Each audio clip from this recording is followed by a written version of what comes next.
You just need 4 ingredients for this easy homemade snack for the summer.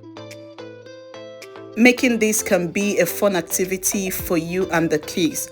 You're going to grab milk, strawberry, Greek style yogurt, and honey.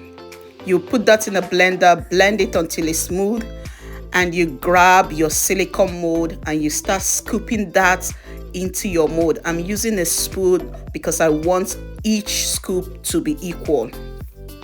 After it's done, you cut up some fresh strawberry for the toppings. You use this to decorate it, and it's such fun activity for the little ones. Look at the face of my little boy. He's so excited.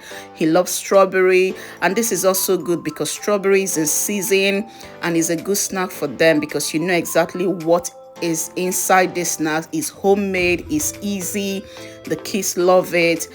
And when you're done topping it, you will pop it into the freezer for at least 4 hours, and that's all. You have this wonderful yogurt based strawberry snack to enjoy all through the summer. I hope you try it. If you like this recipe, please subscribe to my channel for more.